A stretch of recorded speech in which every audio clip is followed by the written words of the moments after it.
So a man named Varro, who died in 27 BC, was writing a book to his wife. He was roughly 80 years old. He wrote a book to his wife who had bought a farm. And he was going to write her a book and say, "Here, honey pie is how you farm." In his introduction, he wrote, "I cannot allow the Sibyl," that is basically saying, I cannot allow the prophetess. There was a false god with their false prophetesses. "I cannot allow the Sibyl to have uttered prophecies which benefited mankind, not only while she lived, but even after she passed away, and that too to people whom she never knew, and not do something, even while I am alive, to help my friends and my kinsfolk." This, he was moved by a false prophet. He died in 27 BC. In roughly 27 AD, the real God, man, began his, what we call his public ministry, and accomplished things that the false gods couldn't dream of accomplishing.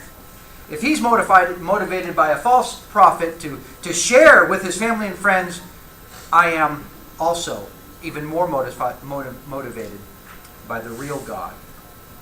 Today we're going to have a short exposition of Hebrews chapter 12, verses 1 and 2. While you're turning there, it is my honor and privilege to be standing before you. I pray that the things that I say will build your faith up, and we will all leave here more motivated and better equipped to serve the Lord than when we walked in.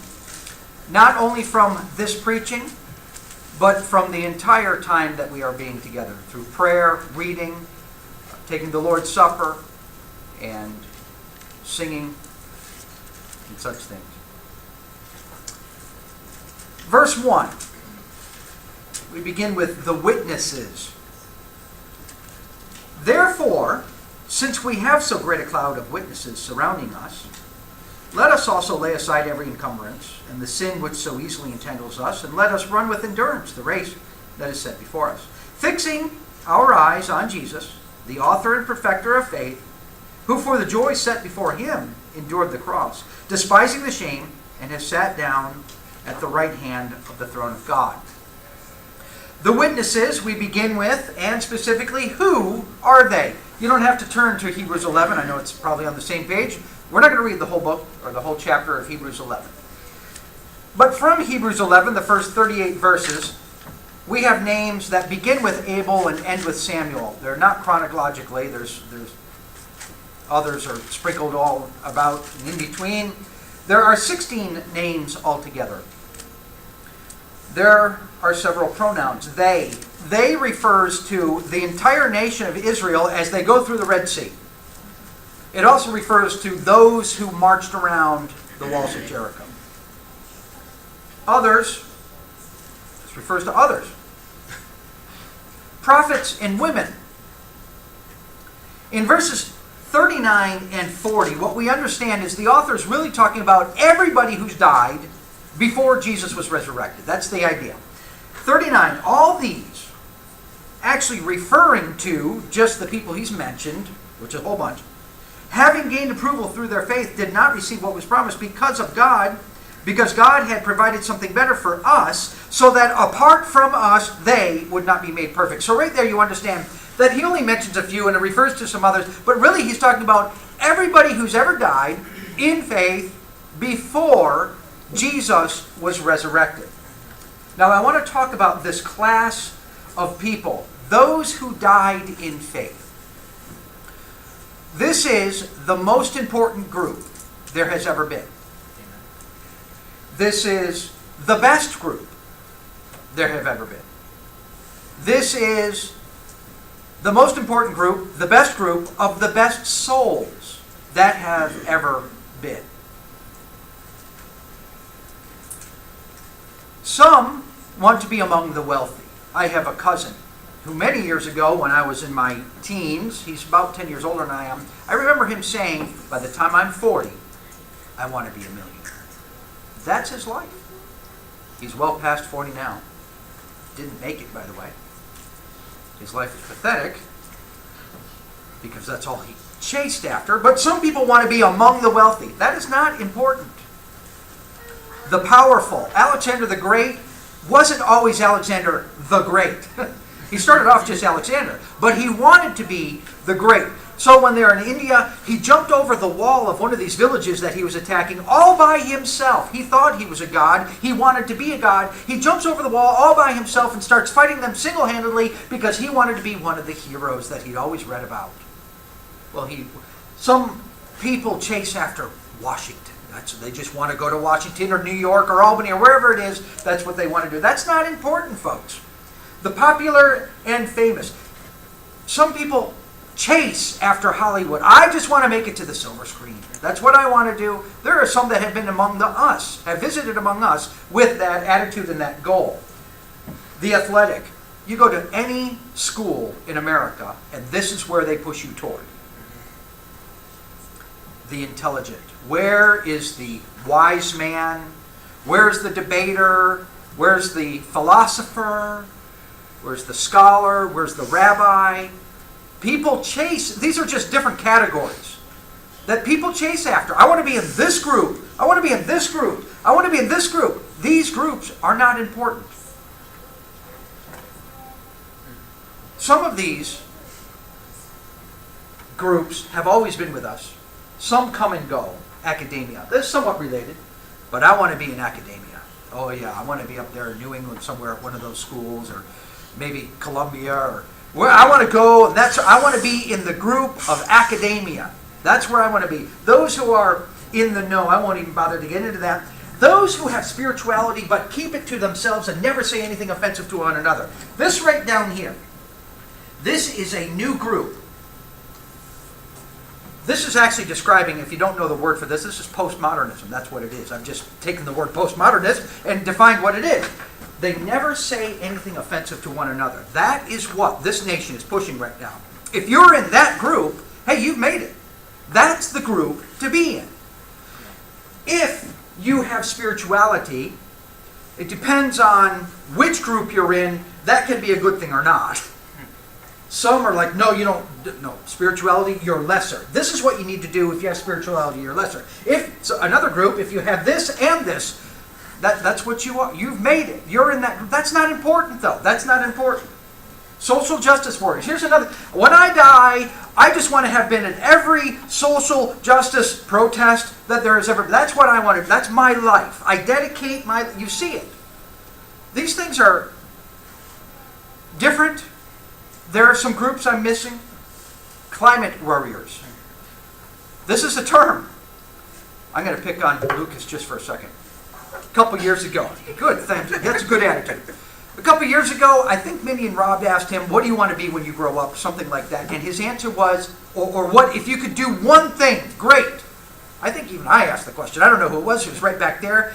He said, I don't know, invent something that saves the world from climate change? He didn't come up with that idea on his own. That idea was pumped into him. That's that, and if you're in that group, well, that's, you know, but these things do not actually matter.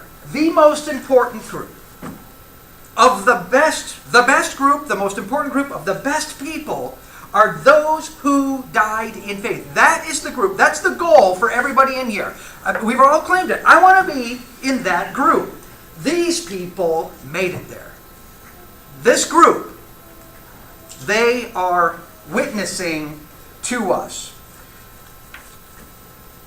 Where are they? The word is surrounded. I love the King James Version, I think it is, that says they have compassed us. I love the language. They have compassed us. Well, that's in my language. It says they've surrounded us. Okay, literally or figuratively. Do you remember the spirits of Moses and Elijah showing up? They pop out of thin air. Obviously, God's working here. I'm not so dumb that I don't understand that. But this tells me that they are. They are. They exist. I am the God of Abraham, the God of Isaac, and the God of Jacob. That's what God says to Moses at the burning bush. Take off your sandals. Next thing you know, he's hitting the ground doing a face plant. He says to Moses, I am the God of Abraham. Abraham had been dead for 200 years or whatever. I am the God of Isaac. He's been dead. The God of Jacob, I'm the dead. It wouldn't be surprising if it had crossed Moses' mind to think, I wonder where they are. He is not. So Jesus will quote Exodus 3:6, 2,000 years later, or 1,500 years later, he will say God is not the God of the... He quotes this to make the point that there still is going to be a resurrection of the dead. God is not the God of the dead, but of the living. And there, his point is the living people, which God is the God of living people. But his point here is those people, those spirits, once they have departed, God still is their God, which means they still are alive. The saints who upon Jesus' resurrection were reunited with their bodies raised and entered Jerusalem, that one's kind of wacky to read. You know, you sit there and you read that and you say, But what it was, the language, I'm not placing blame for the language, but the language in our society is driven, what it was going on is those spirits that had departed were reunited with their bodies. That's what had happened. Where were those spirits before they were reunited with their bodies? Don't know. The innumerable in Revelation 7:9, there's a number that is unnumberable from all the nations. Where are they right now? Those who have fallen asleep in Jesus but will meet in the sky upon Christ's return. Jonathan, I didn't ask him to read that, but he did. Literally or figuratively? Are they around us? Are they surrounding us, literally or figuratively? BDAG, I only looked up two because that's as far as I had to go. BDAG says it's figurative. Luo-Oneida doesn't say anything about it being figurative. They might be right there. I don't know. But this does two things for me. Number one, it excites me. This world is not all there is. And these beings, these people, these souls are out there. They are somewhere. And this excites me. We were just talking about so at my house, occasionally the airplanes will fly into Fort Drum. And I have done this all my life. If there's an airplane in the sky or a helicopter, I'm running out the doors to see what it is. That's what I do. Because I'm excited. Especially when it's a fighter. Ooh, look at that. Beautiful. The big ones. They put that thing in the air. It is so beautiful to me. I get so excited. Could you imagine when these return? I might even call up Rhonda and say, Rhonda, you need to go outside and look at this. You need to check this out. She might already be out there. Yeah. This is going to be exciting. And it also does something else for me. It reminds me of what real life is about. This is real life, right here. We're going to die. We have spirits in us. Our bodies are going to die. Our spirits won't. Our spirits are going to go. And if we do things right, we'll go with them. Now, are they literally around us? I don't know. It doesn't matter. Are they figuratively surrounding us? I suspect that is the case. Because although Abel is dead, he still speaks to us, even though he's dead. That's Hebrews chapter 11. Literally? No. But through their recorded accounts, it is as though they are all around us. And when we go back and we read their recorded accounts of their life history, says a couple things. Number one, it says, I made it. That's what they're yelling at us. I made it. They're also saying, you can. In fact, they're also saying, you must. You must, absolutely, you must make it. I am reminded of back in the 17 and 1800s when all the Europeans were coming to America. So this one guy would take off and he'd come to America, and when everything had gone well for him, he'd sit down and he'd write a letter back to his family. And he'd say, I made it. It is what we heard it would be. You need to come here too. Here is how I got here. It's exactly the same thing. Look, they're saying we're up here. But my point right now is, where are they? They're with God. Or they're in somewhere around his proximity.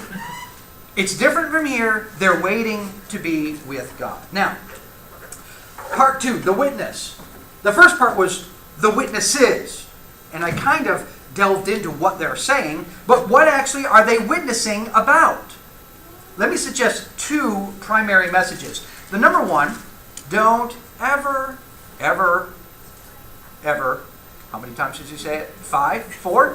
Forever? Never, never, never, never give up. Never, never give up. Right? Okay. Chapter 10. Chapter 10. Verse 26. This is the context. If we go on sinning willfully after receiving the knowledge of the truth, there no longer remains a sacrifice for sins. Okay, you can lose your salvation. That's the context. Then, what about these who received the letter? Verse 32. Remember the former days when, after being enlightened, you endured a great conflict of sufferings, partly by being made a public spectacle through reproaches and tribulations, and partly by becoming sharers with those who were so treated.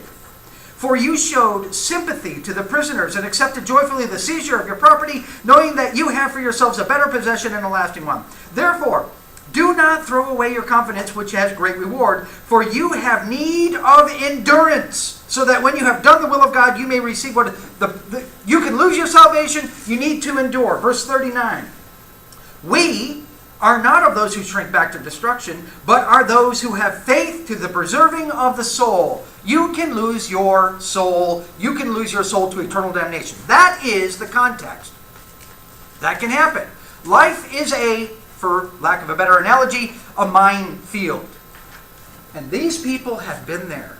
They've gone through it, and they can turn around and tell you, look, I have left you in my life an example of how to get here.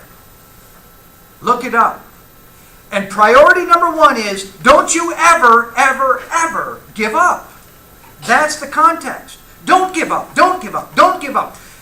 Yeah, it's going to be difficult. Could you imagine Abraham? Here's his little trek. He goes from way down here, way up. I don't know if he went exactly to Aleppo. It doesn't say he went to Aleppo. But let's pretend he did, because he went somewhere. Let's pretend he gets to Aleppo and he says, you know what? God didn't tell me where I'm going. I'm just going to sit right here until he does. God's not doing it my way. I'm just going to imagine if that's what he had done. Imagine that for Abraham. Imagine that for his descendants. Imagine that, I don't know all the consequences, but imagine, what if he got to Damascus and said, you know what? God hasn't told me where I'm going, not really. And Damascus isn't that bad. Or down here in Egypt, they're the world power. Let me just hang out down here for a little while. I'm just going to stay here. I like it here. What if that would be quitter. By the way, if you want to read about those who quit, go to 1 Corinthians chapter 10. They all quit. You want the quitters list? Go to 1 Corinthians chapter 10.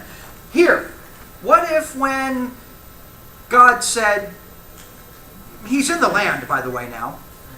He says, go 3 days, I'll show you when you get there. And Abraham's like, oh, again? No, this time I'm not doing it. Oh, maybe I will. What's in it for me? When you get there, sacrifice your son. No, I quit. No. That's what he could have done the whole way. And his message is, don't quit. That is the message of chapter 11 and chapter 12. Don't quit at all. Now, the other message is, give it up.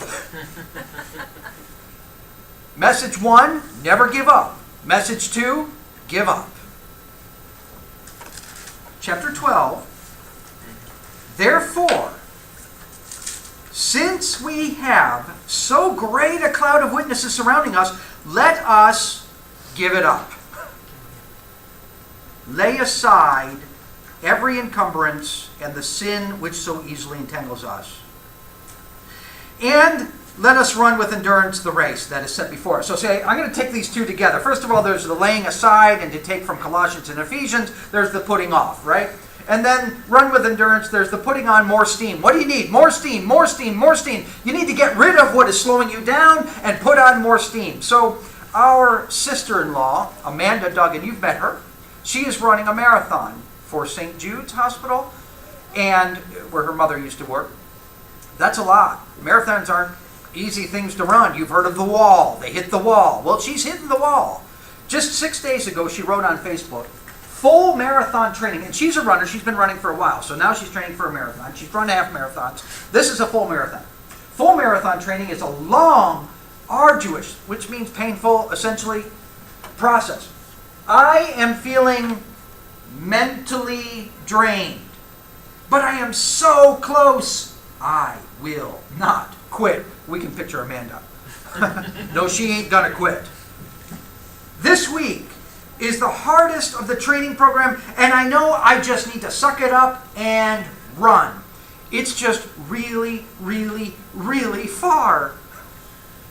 How do you fight mental and physical fatigue? You see, physical fatigue, you can overcome physical fatigue if you have mental stamina. But what happens when you have mental stamina also, or mental fatigue also? You know, you hit the wall. Now, I wrote her a text message yesterday. I said, in your training, tell me something. Do you wear your wedding ring? No. Why not? It makes a huge difference. Really? Yes. What is inherently fine, and what normally she wears it all the time, but when she's in the race, she takes off the thing that so easily, every encumbrance and the thing that easily, I don't want this, really, this thing right here is going to mess you up. And so I take it off. Yeah. So lay aside, take off the little ring, get rid of it.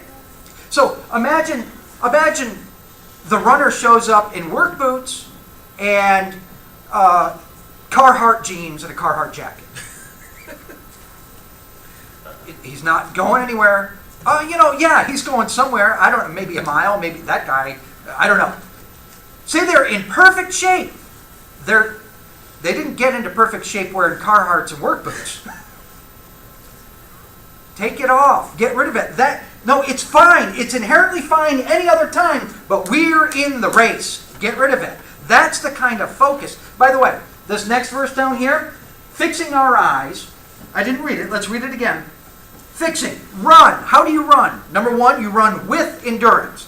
Number two, you run while fixing your eyes on Jesus, the author and perfecter of your faith. You put everything out of your view. Jesus. That's it. I'm running the race. I'm hitting the wall. I need to suck it up and run. I'm mentally and physically fatigued. The long, arduous process. I'm mentally drained. I have to get everything out of my mind but Jesus. That is it. That is the only way that's what they're saying. They made it. And they're saying, this is what you need to do. Get it all out of your mind but Jesus. When you're deer hunting, something I'm doing recently, here comes a deer. I'll tell you what you're not doing. You're not breathing. You're not wiggling your little finger. You're not shaking your knee. You are not moving. And your eyes are on the deer. I think I'll look over here for a little while. Oh, that's a nice sunshine over there. You come back and where's the deer? It's gone. No, your eyes, until that deer is gone or you've shot it, your eyes, nothing gets in the way of that deer. This is a bigger prize than a deer. Jesus. Don't let anything distract you from it. So fixing your eyes, I like this word. It's looking, but it's actually really looking. I'm going to look, and then I'm going to really look. It's the same word with a prefix. I'm really looking. That's what I'm doing. We might say staring. I'm staring at Jesus. That's about focus, isn't it? I am focused on Jesus. The runner, the analogy is about focus. That's their point. They're the witnesses. They've run the race. They're there. They tell you, lay aside everything that's it doesn't matter. You might think it's fine, but it's not. Get rid of it. Number two, focus. Focus, focus, and don't ever give up. Here are some examples from chapter 11. We don't need to look at these. Abel did not allow his personal preference in ceremonial worship to cloud his vision. Cain did, whatever it was. I don't know exactly what's going on. I think I have some clues. But whatever it was, Cain allowed himself to lose focus on God. Abel did not. It's not like they weren't both tempted. They were both tempted. One of them said, I won't let this get in my way. The other one, let it get in his way. Enoch did not allow his parents or brothers or sisters or wife or sons or daughters or acquaintances or life to obstruct his view. Job's wife tried. Job didn't. Lot's daughters succeeded. The point here is, it can come from anywhere. You don't know who it's going to come from. Don't lose focus. We don't know much about Enoch. But Jude tells us more about Enoch than any other passage, really. The context of Jude is, watch out for certain persons. Verse 4. Certain persons have crept in unnoticed. Now notice the unnoticed. Notice that they're not coming in and yelling, I'm the bad guy. Watch out for me. No, they're coming in, they're trying to make friends, and they are making friends. And once they have made friends, they're going to be like, hey, let's do this over here. Let's shift our focus, shall we?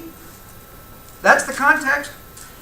Verse 12. These men who are hidden reefs in your love feast, they're there. They're friends.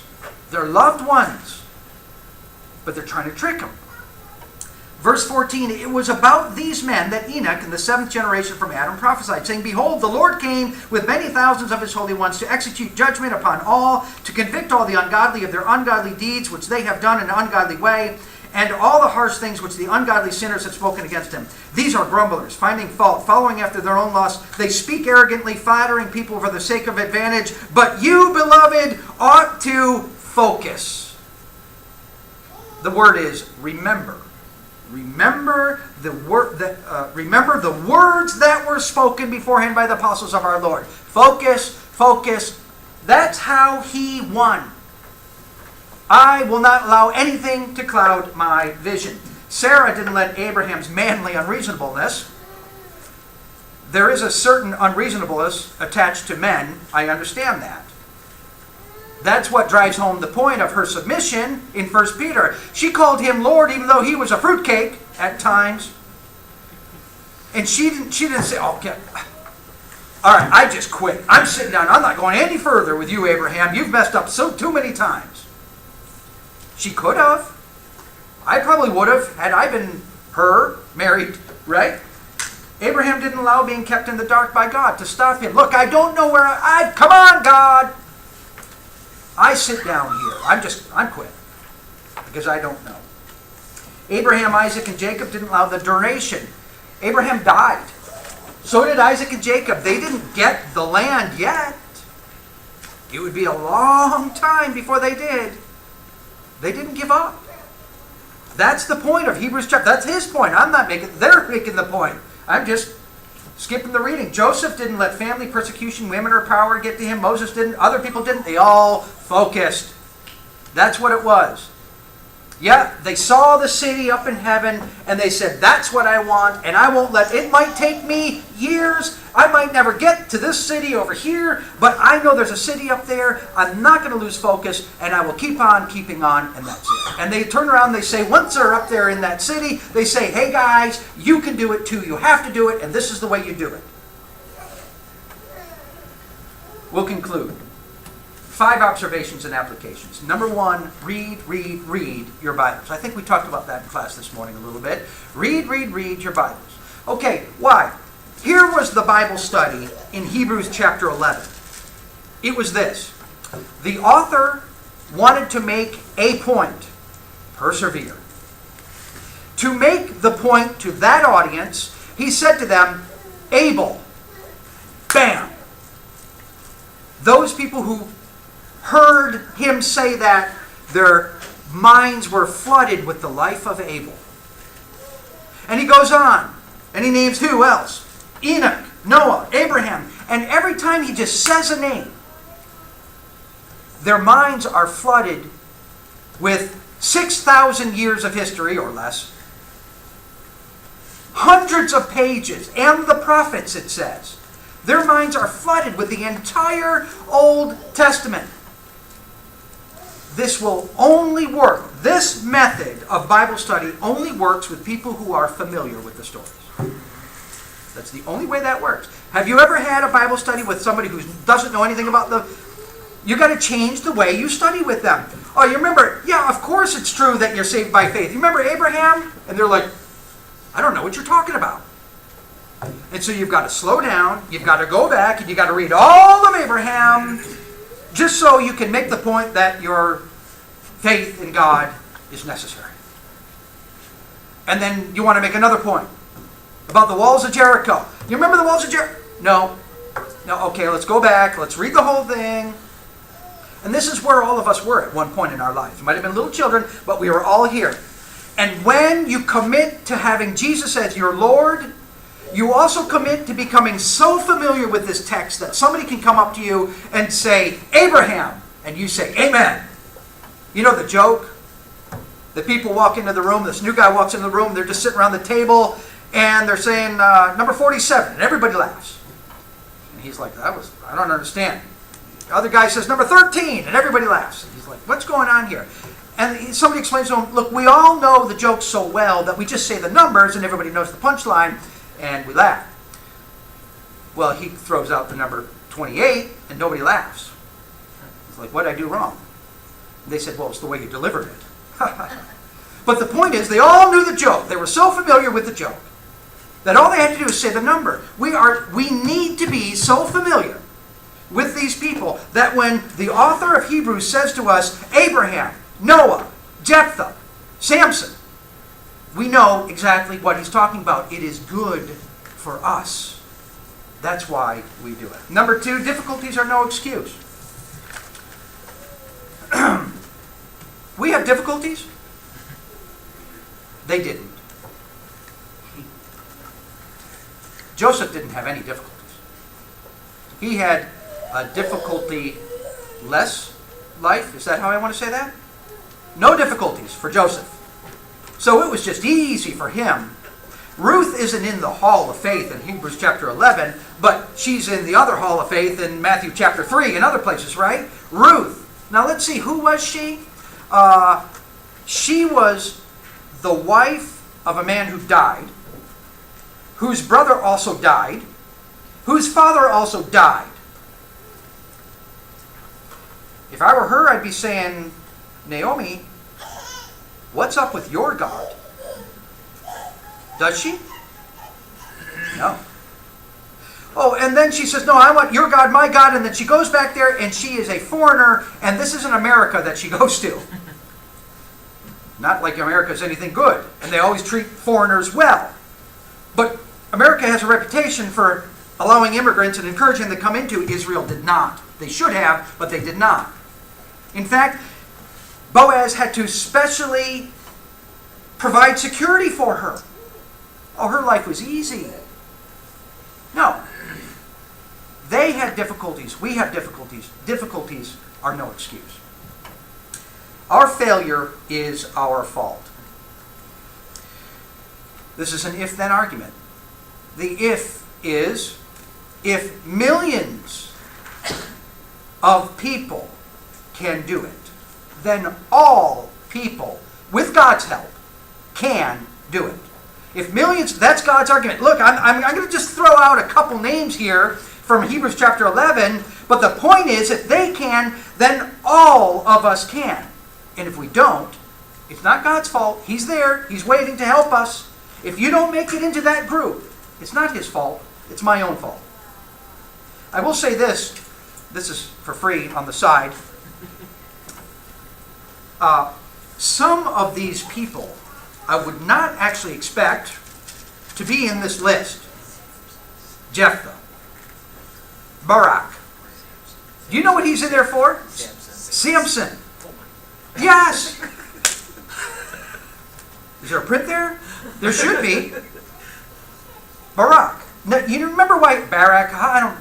You remember why he's there? Because he wasn't man enough to run the country. That's why he's in this That's why we even know about him. He had to have a woman slap him around and say, get out there. Now, that's not exactly something that you say, wow, look at that man of great faith. But here is the point. I wouldn't expect him to be in there, but who did? God put him in there. So I know two things about this. Number one, I know to be very, very careful when I'm thinking about other people. In my mind right now, John Bosworth. I mean, let me tell you something. There are some things about him that I would expect. Man, he's older. He's been a Christian for this long. Why isn't he? I wouldn't put him in this list. Well, Lee might not. What about Mindy? Yeah. Yeah, I think about Mindy all the time. And she's not in this list. Not in my list. She's not in it. Well, I was wrong with these people. Maybe God puts them in this list.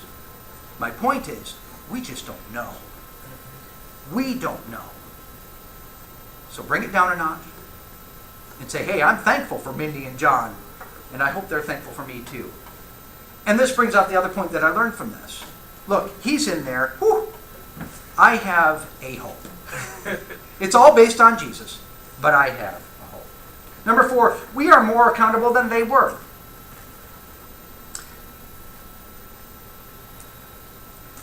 We don't need these witnesses. We don't need them. How many witnesses did Adam have? Adam, be faithful. But I don't have any witnesses. I didn't talk to you about witnesses. I said go be faithful. And that's it. And so Adam and Eve produced children.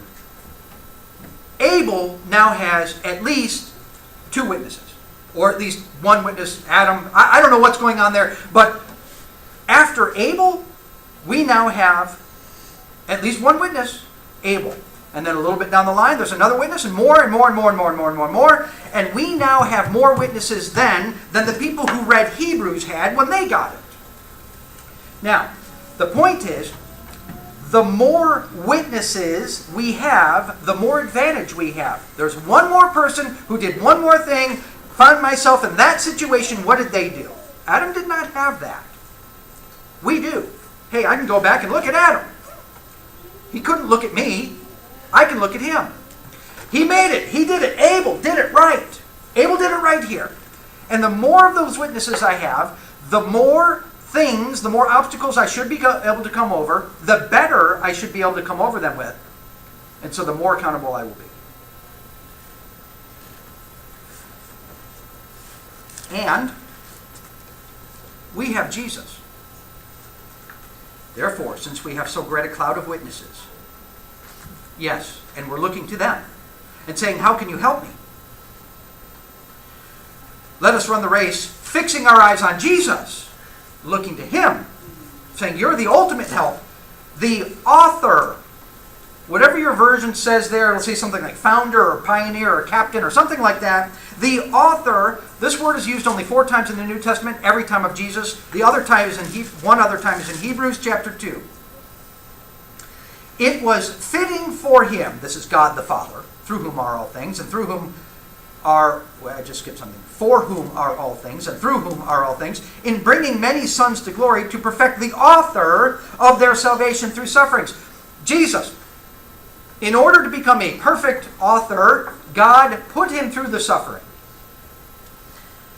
Verse 17, therefore he had to be made like his brethren in all things, so that he might become a merciful and faithful high priest in all things pertaining to God, to make propitiation for the sins of people. For since he himself was tempted in that which he has suffered, he is able to come to the aid of those who are tempted. We have something that nobody in the Old Testament ever had.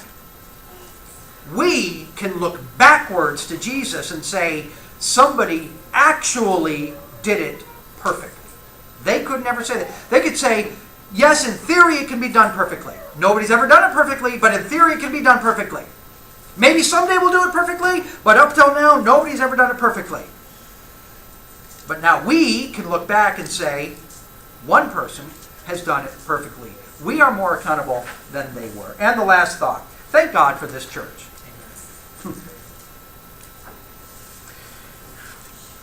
Chapter 12, verse 1, since we have so great a cloud of witnesses surrounding. This word, or encompassing, if that's what you prefer, this word is used 5 times in the New Testament. Whoever causes one of these little ones who believe to stumble, it would be better for him if, with a heavy millstone hung around his neck, he would be cast into the sea. There's one. You'll notice that it's kind of a negative connotation. It's dragging him down. 2 of the parallel accounts use the same word. So here's number 3, the third usage of the word. For this reason, therefore, I requested to see you and to speak with you, for I am wearing this chain for the sake of the hope of Israel. This is when he's trying to appeal to the Jews. This is Paul. He's literally in prison. He has a chain, and he says, I'm wearing this chain. So this is the third, I think, or no, this is the third. And you'll notice again, it's kind of negative. Something is holding me down. I'd rather it weren't there, but it's holding me down. And here's the fourth. Every high priest is taken from men, among men, is appointed on behalf of men in things pertaining to God, in order to offer both gifts and sacrifices for sins. He can deal gently with the ignorant and misguided, since he himself is also beset with weakness. Again, what is hanging them down is something negative. So in 4 out of the 5 times, something that's hanging them down is negative. In other words, the idea of the word itself is the word is holding you back. Whatever's attached to this word, whatever you're being hung down with, it's holding you back. Here, the witnesses are holding you back. You might, basically, there's this idea. Look in verse 12. Verse 1. Therefore, since we have so great a cloud of witnesses, I'm going to say, holding us back, if you will, surrounding us. Let us lay aside every encumbrance, because that's something that also pulls us back. You see, there are 2 things in this verse pulling us down. One is the encumbrance that we got to get rid of, and the other is the witnesses that we want pulling us down. It's a tug of war, and we choose. You can think of this surrounding witnesses as pulling us down, grounding us, saying, no, this is what you want to be thinking about. This is what you want to be doing. No, I'm trying to stop you from doing the bad thing. Now, here is the point that I want to make. If people who are dead, but were faithful, can have a positive impact on your life, how much more people who are alive and are faithful can have a positive impact on your life? Hebrews chapter 10. Let us hold fast the confession of our hope. This is the point. Don't give up your faith. Let us hold fast the confession of our hope. Verse 23. Without wavering, for he who promised is faithful. And let us consider how to stimulate one another to love and good deeds. Look, they're dead, and they can stimulate us. They are our witnesses. But guess what God has given us also? Each other. Go to those dead people. Read the stories about them. Understand that this applies to you. And then go to church and say, hey, I can tell you how this applies to you. And you can tell me how this applies to me. And that's the way we work together. Thank God for this church. The last thought for the day. Verse 19 there, Genesis 11. They're going to build a tower. Now understand, their motivation to build this tower was sinful. God says, be fruitful, multiply, and fill the earth. Go everywhere. They say in verse 4, let us build for ourselves a city and a tower whose top will reach into the heaven. Let us make a name for ourselves, otherwise we will be scattered abroad over the face of the earth. Well, there's pride and there's a direct rejection of God's commandment. God says go, and they said we don't want to go, we want to stay here. Verse 6, the Lord said, behold, they are one people, and they all have the same language. And this is what they began to do, and now nothing which they propose to do will be impossible for them. The point is not they're going to be so technologically advanced that they'll be in the 21st century. That's not what he's saying. He's saying these people are sinners. They are prideful, and if I let them do this, it's going to be Genesis 6 all over again. And so you know what God does? He restrains them. He does not allow them to become as sinful as they would have become if he hadn't stopped in the way. I know he can do it. I know He can. God can actually cause a specific locale to have a quiet and tranquil environment. This spot right here, I want quiet and tranquil. Have you ever heard of the Passover? Yeah? There's a lot of houses where it wasn't peaceful and quiet and tranquil. And there were some that were, and they were right next door to each other. God can do it. Revelation chapter 2. The synagogue